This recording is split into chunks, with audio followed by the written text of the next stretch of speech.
employment to many people, and mostly older women do the spinning of the yarns, by hand or by the new model charkha and things. So its carbon footprint is also very low. So when we talk about the DNA of Khadi now to younger generation, we start the journey from Mahatma Gandhi, that this was a fabric of resilience and fabric through which Gandhi united everybody.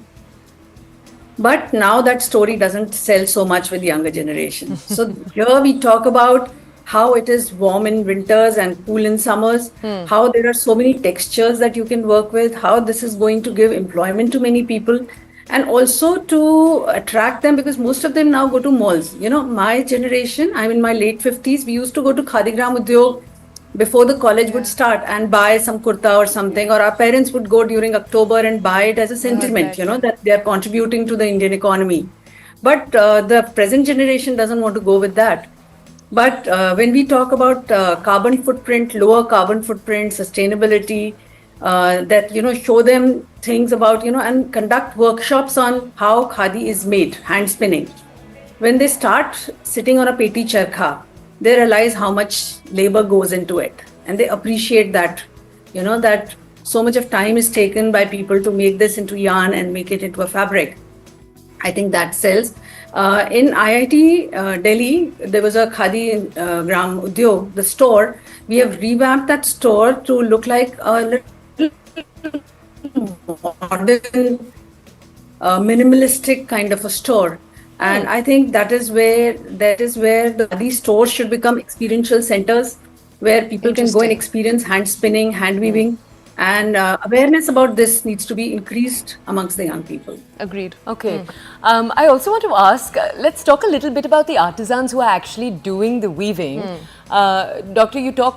Professor, you talked right now a little bit about the fact that there are women behind the scenes. I think one number I came across was that 70% of the people behind the scenes weaving Khadi are actually women.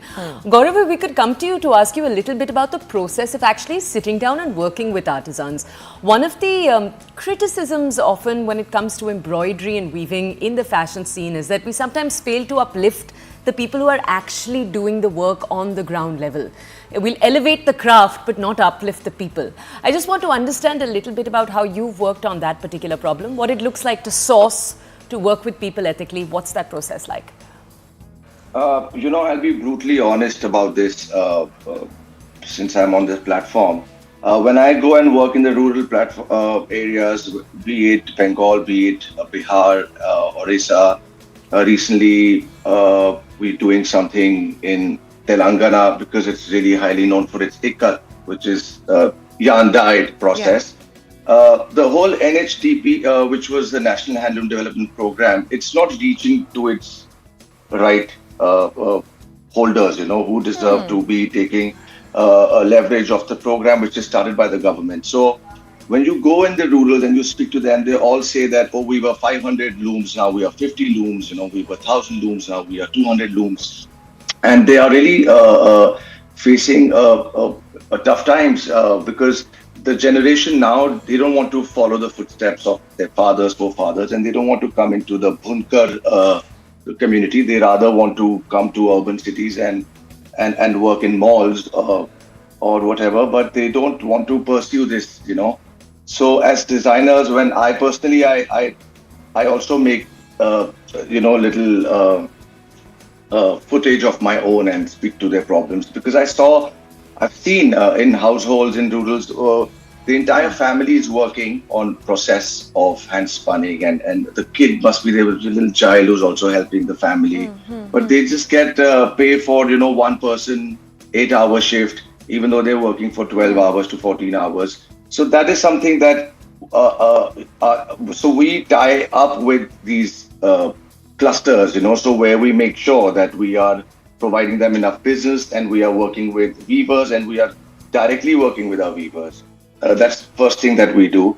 And then, of course, as designers, we try and modernize the silhouettes. We just are not selling you simple kurtas or bandis, but we are making various things out of Khadi now, which is great. But again, like you said, the problem is still to make sure that we are sustaining it and we are growing the the handloomers right now in the country. So that's an important gap that you have identified, Gaurav. Let me bring in Sudha ma'am on this as well. Ma'am, the other criticism sometimes is that Khadi often made in the rural but made for the urban. The affordability factor as well that kicks in. How do you think we can bridge that? Let me just first correct where Gaurav was talking about, Khadi is under Ministry of MSME and handloom is under Ministry of Textiles.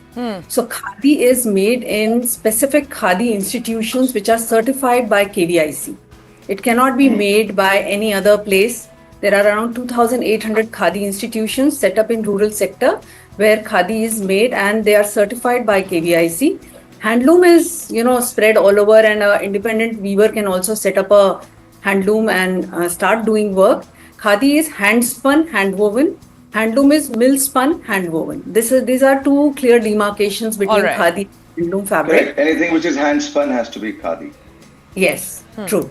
So now Khadi is managed or certified by these Khadi institutions. So it is, these are institutions which were set up before independence. So that is why they are running in their old ways. Their management is old and they are following whatever they've been doing. And now we have been given a task to do capacity building. Correct. To tell them about what is inventory management, what is visual merchandising, how do they attract a customer in metropolitan or a global market. Still, when you go to these Khadi institutions, most of them are catering to their local market. They are making gamchas for the rickshaw puller, towels. They are making, the kind of dusters that you use in the kitchen. Yeah. That is their very big product. And most of these Khadi institutions have a shop within their complex in the village from where people buy material. Khadigram Udyog, and there are 23 Khadigram outlets, they procure material from these Khadi institutions to sell from these places. So Khadi is existing at two levels. One is a level where people use it in the villages for their day-to-day life, and you'll find that in rural sector Khadi is very often used because this is very absorbent. In a different it's form, very you're absorbent. saying. Yeah, okay. You will find rickshaw puller guards wearing a gamcha or covering their head during summers or wiping their sweat. That is all Khadi that they're using. The other Khadi is the most expensive, what Gaurav was talking about, what politicians wear. Something which will be 2,000 to 4,000 to 5,000 rupees a meter kind of a thing. So what is missing is in between sector. Something that young people would wear, something that would, they can wear on a daily basis, office wear. So that is missing. In Khadigram Udyog, you can find a kurta for 1,000 rupees, so that is available. But something that you would like to wear to the office is missing. And this is where we fit in. This is where NIFT was asked to design a project where we do things where young people can buy it, wear it for a evening wear or wear it for a day wear, and that is the target that we have got and we are working on. How so you will find that our clothes are mostly mix and match, so that you can wear a shirt or a trouser, and then in the evening you can dress it up with an asymmetrical jacket over it and things like that. So this is what my team is working on. Can I just ask you, Sudha ma'am, and I'll just stay with you for this question. Students that you're working with every day, what are the parts that they're most excited? Because we haven't yet talked about the classroom experience yet. I just want to understand, when it comes to Khadi, what are they most excited about? So as I said earlier, they were not. They were, they would just associate Khadi with Khadar or jute, as some of them said, oh, it looks like jute and things like that. Something that jewelry wearers wear or something that politicians wear. They were aware of it that politicians wear it. But Khadi used to be once an identity for old-time journalists as well. Also saying, it's a stereotype, a bit of a stereotype. Jola style journalism used to be quite remarkable. Yes. Before they started, the journalists started wearing Fab India. It was a identity for journalists also. So gradually we started, when we were doing fashion shows for our garments, we would include our fashion show team, young students who would choreograph, who would wear, do the fittings, do the makeup, and that was their first exposure or first touch with Khadi. We sponsored classroom projects where we gave them some 100 meters of Khadi and said, okay, now this is the base material, what kind of surface ornamentation would you do? So they would dye it, they would print it, they would embroider it, and they realized that the dyeability is very good. It's a very absorbent fabric. So gradually, and then we started taking up graduation projects, which is a 4 months project. So many students would come and work with us for their industry internship or for their graduation project. Some of them, when they had done their graduation project and they applied for management programs at IIM or XLRI, they called back to say that we were asked the maximum questions about what your experience was with Khadi. What did you learn? And when we were taking them for graduation project, we used to send them to Khadi institutions. Tell them, go and see and then design your project. So that was a gradual learning which came. Okay. And, now the situation has changed. We get interns because we are situated in NIFT. So design students come and they say that I would like to work with you for a free internship, or I would like to have a certificate. Let me do a project for you. So this is a change because we realize that we are in a place. Just to sort of add to what Sudha ma'am was saying, recently at the textile expo, there was this entire NIFT, there was a stall, and there was some beautiful home textile and furnishings done by Khadi, and I was blown away by that. It's not even available in the market yet, but there were so many inquiries. So really great work that you're doing. Kudos to you. Last few minutes, I just want to bring in Gaurav on that one. Gaurav, what's next then for Khadi? I'm sure in your clientele, not everybody's coming and asking for Khadi, but what are you doing for the cause to ensure that more and more of your line actually falls on that?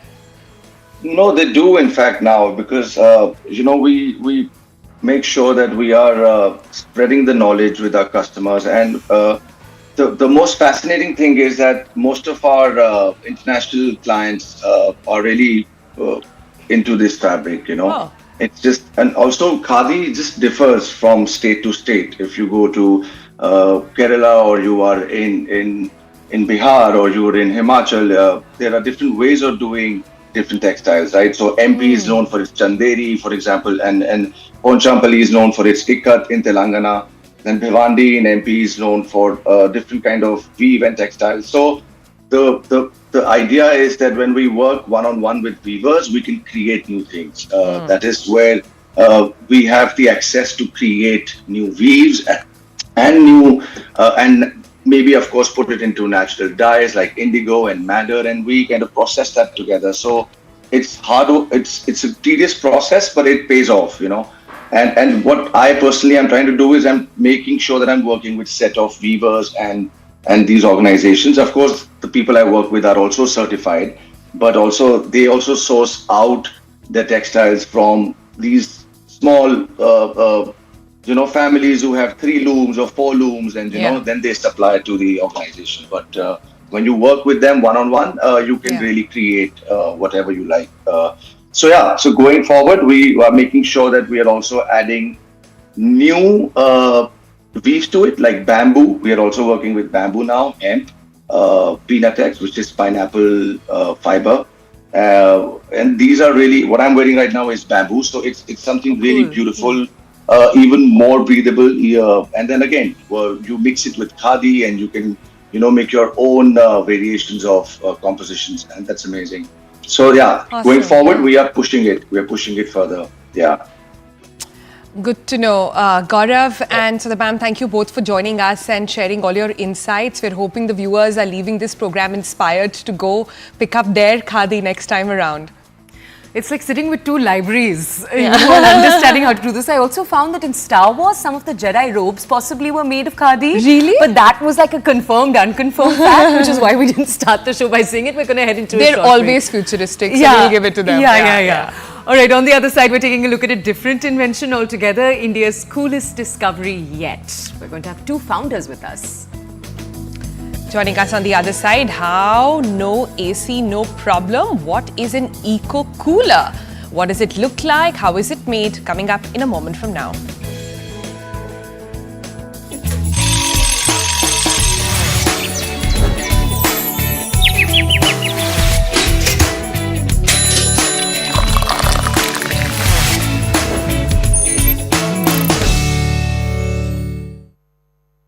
You what?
Bize hizmet ediyorsunuz, bize!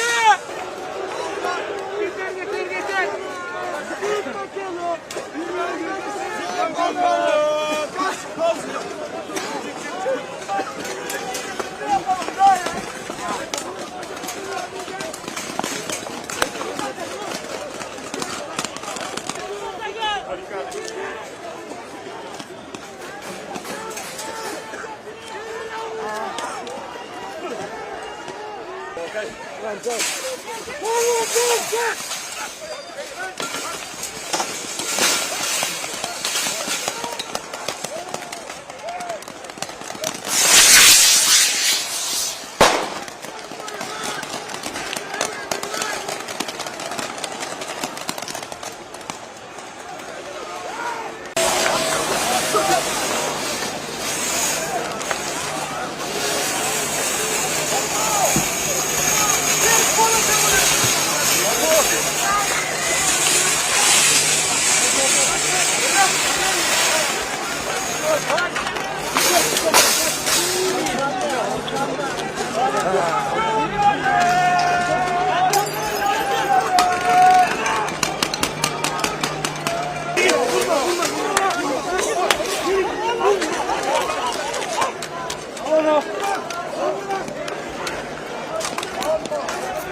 Çıkın!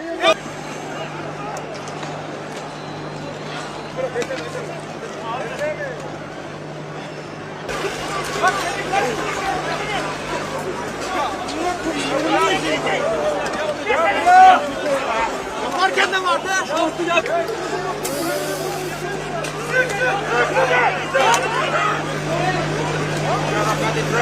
Sık lan!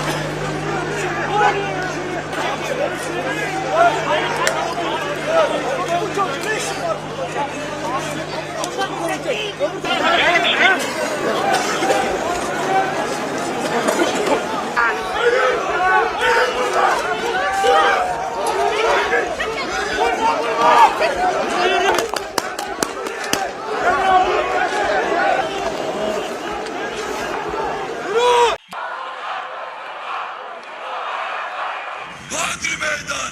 Hodri meydan! Ezgi arkadaşımıza çok teşekkür ediyoruz.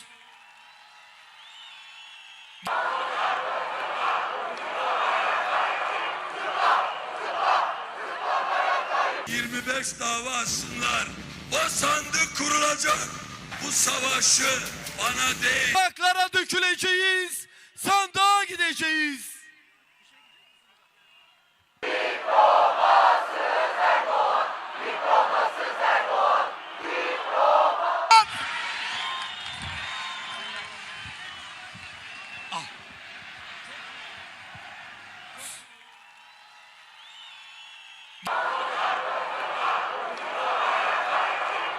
Hakkını almaya geliyoruz. Üretenin kazandığı... İstanbul Valisi'ne sesleniyorum. Bu akşam burada İstanbul'da bir tarih yazılacak. Bunun karşısında durmayın, duramazsınız. Bu meydanda hepimiz gençler için, İstanbul için, Ekrem İmamoğlu...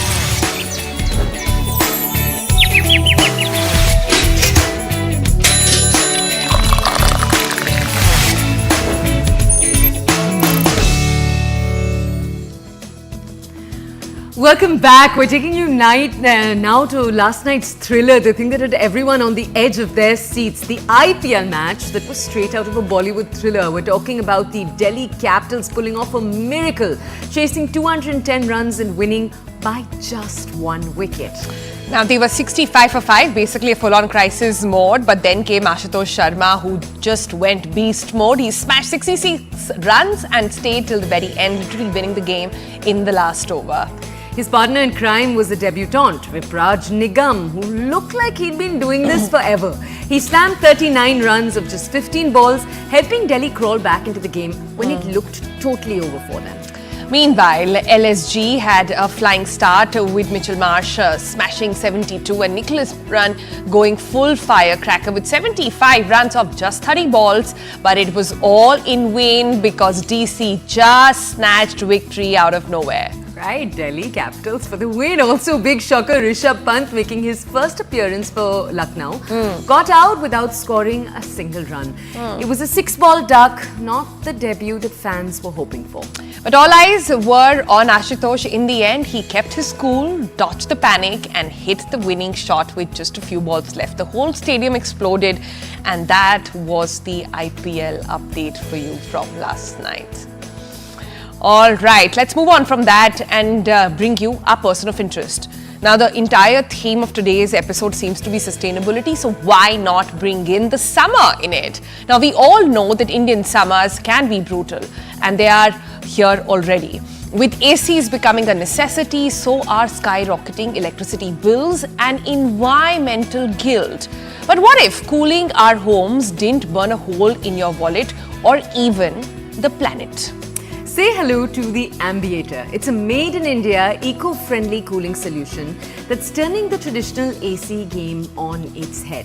But how eco-friendly is it exactly, and what makes it so eco-friendly? We're going to take a deep dive into all of that. The co-founders say it runs on regular tap water, uses smart IoT Internet of Things tech to manage it efficiently, and it cuts electricity bills by up to 80%. But we're going to take a look at all of these numbers, break it down with them right here on the show. It's the brainchild of two Hyderabad-based engineers, Tiger and JD, who set out to fix India's cooling crisis with a smarter, greener alternative. So let's bring them on the program. Hi guys, good morning. Tiger Astor, he's the co-founder for Ambiator, and Jiten Desai, JD as we know him now, co-founder as well. So let me first take it to you guys. Let's talk about the necessity and how the whole story started. Tiger, do you want to go first and tell us how did the Ambiator actually come into being? Yeah, sure. So I'm second generation into the field of cooling, and earlier we used to serve only the CNI customers. And then post-COVID, there was a realization that, we need to make these kind of technologies that are energy saving more accessible to people. By CNI, for our audience, largely commercial sector, big projects, right? Yeah, okay. Correct. Yeah. And we wanted to work on something that was more accessible to people. So we brought down a modularized system. And that's where I met my co-founder, JD, at one of the demos. And he absolutely loved the product, and we started our journey there after my dad passed away. He just gave me a call one day about 2 months later, and he said, "Hey, do you want to go and continue with this?" And I said, "Yeah, but I don't want to do it alone." And he said, "Okay, I'll be with you." And that's how our journey started. We are two absolute strangers, but we've become close to family now. I think we are family now. So that's the genesis of the technology, making it smaller, making it more accessible. how wonderful. So it's a journey of obviously running a company together, but also seemingly a journey of friendship. JD, if we could come to you and ask you, give us the breakdown on why this is a good choice.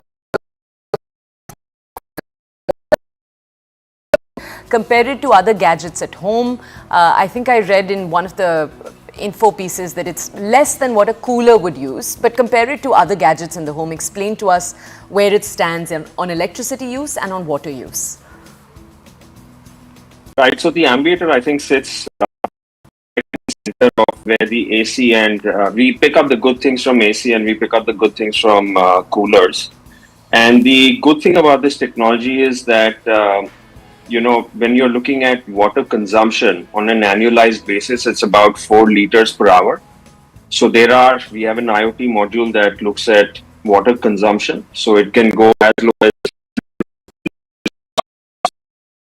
and in peak summer, it can go as high as 25, 26 liters. which is still less than what a normal cooler would consume for 5 tons of cooling. And these are climate appropriate solutions. We are deploying these in hot and dry climates where there is no need to really dehumidify the space. And that's when you see your sinuses dry up, your skin dries up, etc.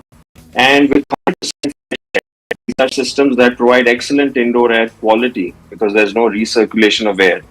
So on the waterfront, we are more efficient. On electricity, we consume 80% less electricity at max peak load. We use the latest BLDC technology, and it's all modulated through our IoT module. And a lot of rich weather data as well. Apart from showing the energy use, we collect the baseline of CO2 emissions avoided as well. The air that we exhaust is also cooler and humid in nature. I see. JD, so people are looking at the visuals on their screen while you guys talk about it, but just to sort of give them an overview, it's like a centralized air conditioning without calling it an AC, of course. It's a centralized cooling mechanism, if one can call it. So if you could tell us about the price and in how big a space can one install.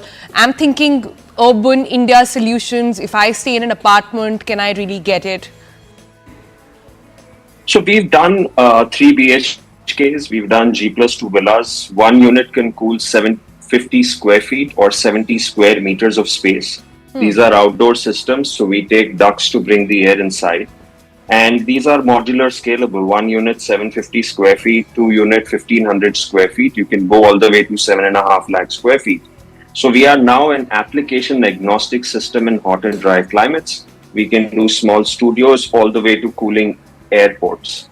So the applications are, yeah, I mean, every unit is similar than the last one. So maintenance is very low. These are compressor free technologies. So we are not dealing with harmful refrigerants. And yeah, we are changing the way people think about ACs. And while it's transitioned from being a luxury to now a necessity, there is an urgent need for it to being an affordable solution for the mass market. We are selling these at 60,000 rupees a ton. So a packaged 5-ton unit is 3.54 lakhs, including 18% tax. So it compares well with the residential market where the ROI on the capital differential is recovered with 1,800 hours of use. And with packaged current technologies, we are already cheaper in capex by 30%. And cheaper in OPEX by 80%. I see. Okay. Can we go, Tiger, to you for a second and ask you, I'm going to make you a defense lawyer for a second and ask you a question. It feels almost like, you know, every November we hear about new air quality solutions, and every summer we hear about new air cooling solutions. We often hear, you know, new products saying that they are eco-friendly. So that tag, I think, for Indian audiences, we're used to it. We're almost used to hearing, "Arey, ye nayi cheez hai," but maybe not double clicking on it. And I just want you to almost tell us how you feel this is actually something worthwhile for people to look into as an invention. How is it different from what already exists out there that other young companies are putting out? Look, I can share what we do. So when the summer temperatures start rising to 42 degrees, 43 degrees, we're able to bring down and supply air around 22 degrees C, which is just like an aircon. No other technologies are able to do that. So every technology has a limitation. Your fans are good till your body temperature. Anything above that and you're evaporating from your sweat and you're dehydrating. Then you have the technology of air coolers. So air coolers work really good all the way up to 39, 40 degree mark. Once it crosses 40 degrees, they start to fail because they just don't have the capacity to keep removing that much heat that is there in the air. Then you've got the air conditioners. They do the job, but as they are trying to do that job, they are also increasing the energy bills because they're designed for a certain temperature, which is the coastal temperature of 35 degrees. Whereas we are not in the 35-degree environment anymore. We are all crossing 40 degrees across India. And that's where we come in as with our large differentiator. And coming to air quality in November in Delhi, God help Delhi. I mean, get those cars off your road, please. There's no easy one fix to that. And yes, there will be air purifiers that'll come into the market. There'll be plenty of products that would be in the sub 30,000 range that would come in. Do your due diligence, have a look at it, study it, and then click to buy. Yeah, yeah.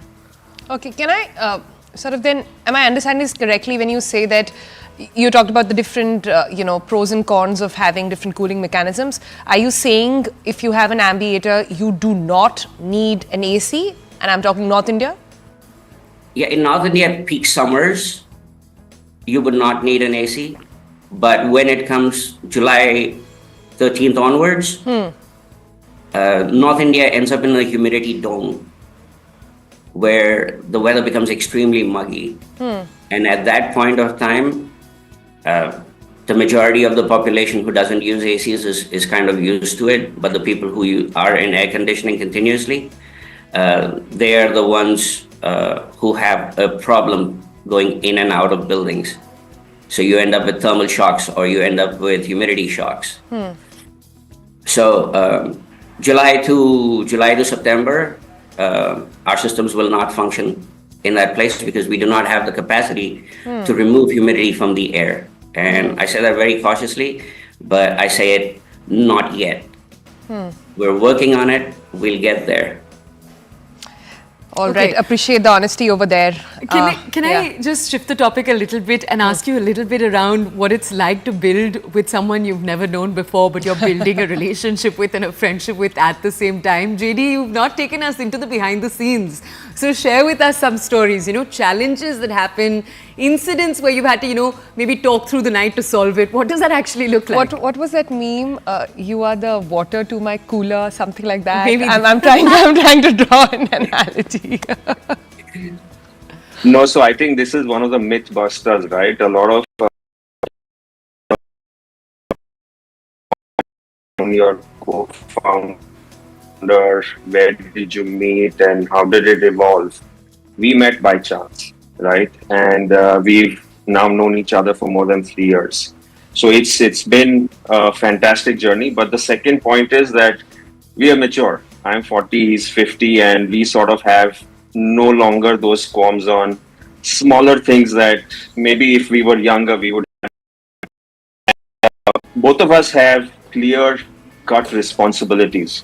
So that's another reason as co-founders, I think having complementary skill sets matter.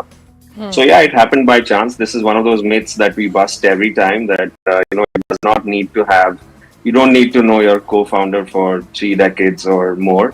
We met by chance and this is turning out to be a fantastic partnership. So this is their meet cute, as they say. Before we let you go. I'd like to add to that. Yeah, please go ahead. Even our Instagram's feeds are kind of synced because everything he watches, I end up watching, and we go like, "How did you watch the same thing as I did?"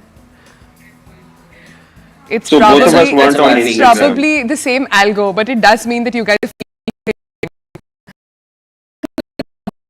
To you. That is also a very likely possible very, thought. But very yeah. likely.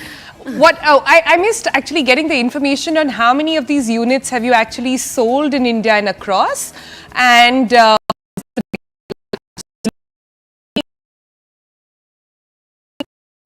So yeah, we have So close we've to sold 25 already in the market. We're out to do another 25 by March 31st. JD can give you better.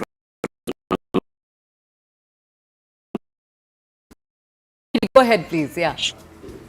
100 units in the coming year, and we are raising funds about $4 million.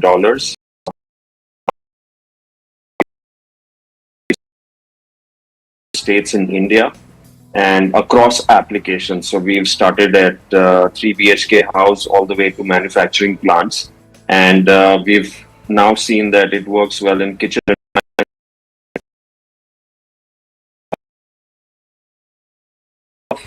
Affordable housing sector that will soon need these sort of alternative cooling technologies because the fan may not cut it, the AC, they may not be able to afford the electricity bill, and there is an urgent need. fixing it? If it gets broken, I'm assuming because of that this is different from an AC, it's different from a cooler. An ordinary electrician can't come in there. So how does that work? Made it as simple as possible. A normal electrician or a plumber can fix these machines. 2.5 years to bring this model to where it is currently. And that includes making it from the point of view of low maintenance. So all our components are easy to maintain. We only have a consumable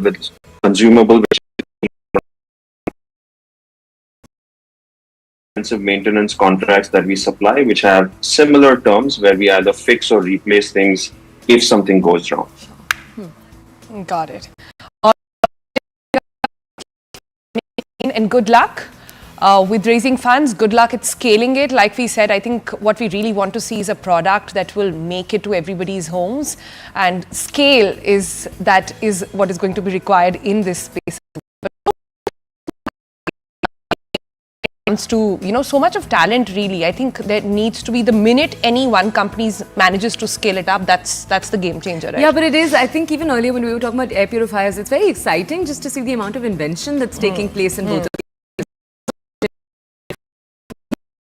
these. There were years, for a long time the discussion was, why aren't we seeing creativity come out of tech and engineering? And it feels like we are seeing that actually. Do you remember the story we did? Peter and Nina. Right? Yeah. I'm seeing this great need of sustainable solutions come in from a spectrum of population. From the old to the young, they all want it. It's just... And hopefully we'll see that very soon. Maybe this was it.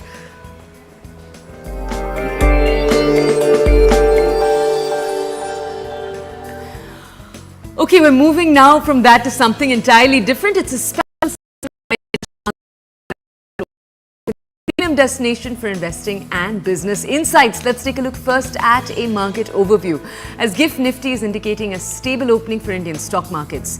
US stock markets are rising on signs that the country might take a more measured approach on tariffs against trading partners. Asian stock markets are rising in Tuesday morning trade, tracking the gains in the US stocks, and crude oil prices are opening the chain.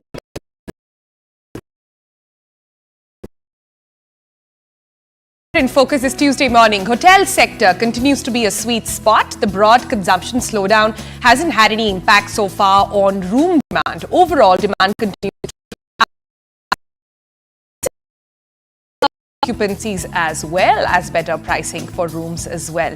You can log into Money Control Pro to find out more about the hotel sector and various other actionable insights.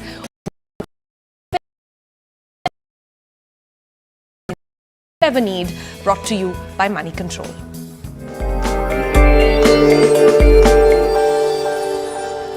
Okay, we're heading into a short break, but we are not done. On the other side.